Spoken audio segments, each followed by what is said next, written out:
Welcome back to the War Stories. In this episode, we are going to see the Battle of Hydaspes. It was in 326 BCE, the battle between Alexander the Great and King Porus.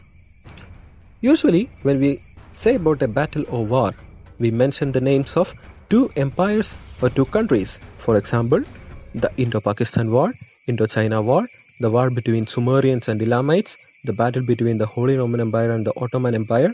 In all these cases, we mention the names of two empires or two countries. But in this case, we are saying Alexander the Great and King Porus. Now, let's see who was this Alexander the Great and King Porus. Alexander the Great.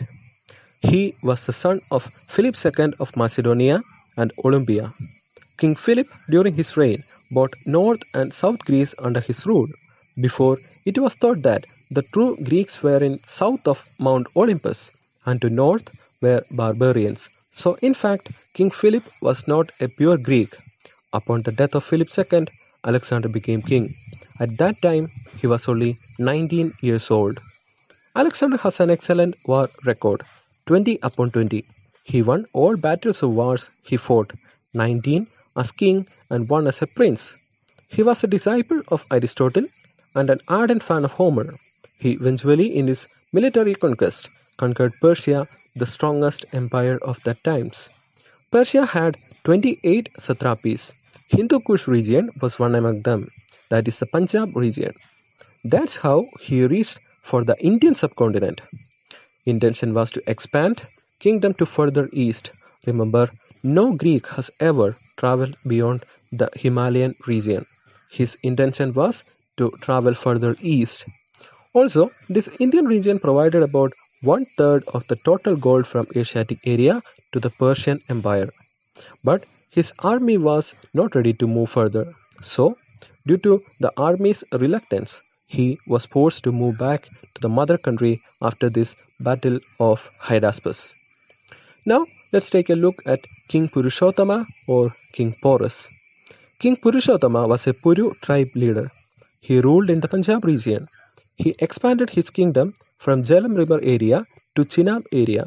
Jhelum and Chenab are the tributaries of river Indus. Other tributaries are Beas, Ravi and Satluj. He was a very good warrior and made a strong army, which was even a difficulty for the army of Alexander. Alexander, as a part of his conquest, also reached for Porus and his Punjab region. Porus is the only king in India who dared to fight with Alexander the Great. Alexander was so much amused and impressed in the approaching style of Porus. That's why Alexander returned the kingdom to Porus itself and made him a satrap. He was murdered between 321 BC and 315 BC by an Alexandrian general. The battle. Alexander and his army entered the Indian subcontinent through the Khyber Pass. As Porus was not ready to admit Alexander's rule, the battle became inevitable. Alexander got support from the king of Taxila. He planned to attack in the monsoon, which seemed absurd, but it was a part of Alexander's brilliance or tactics.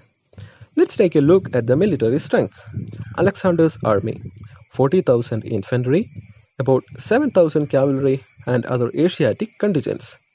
Army of Porus: about 50,000 infantry, 4,000 cavalry and 130 or 85 war elephants and 1,000 chariots. Face to face, King Porus awaited the King Alexander on the bank of river Hydaspes. It was monsoon and the river was swollen with water. That means crossing that river will be suicidal. Alexander had an excellent spy group. They informed him that it is more easy to cross the river from an upper stage where they can cross the river more easily. So Alexander, with a small troop, crossed the river Hydaspes without the knowing of King Porus. They entered the battlefield. Eventually, both forces met and arrayed themselves for the battle. The Indians were poised with cavalry on both flanks, fronted by their chariots, by their center comprising infantry with war elephants stationed every 50 feet in front of them to deter the Macedonian cavalry. Porus, issuing the usual tradition of Indian kings fighting from a chariot, was mounted at the top of his tallest war elephant. By this time, the army under the Craterus successfully covered the Hydaspes river and reached the battlefield. Then, heavy cavalry charge. This war is also known for the heavy cavalry charge. The outnumbered Alexandrian cavalry attacked Indian army. The big boys of Porus was not so familiar for the great Alexander's army. These big guys caused great damage for Alexander's army. Elephants crushed so many people to death.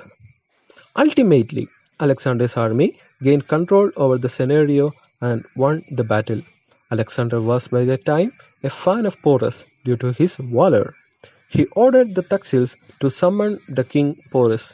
It's being said that he then tried to kill Alexander with an available spear.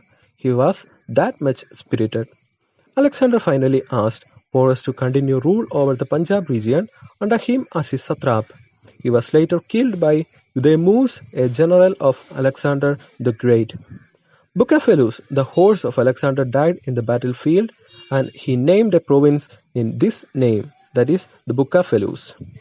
Alexander also died suddenly after reaching his mother country due to malaria at age of 33. This is what we know, and this is all about the war between the great Alexander and King Purushottama, King Porus. Thank you for watching this video. For more videos, like, share and subscribe.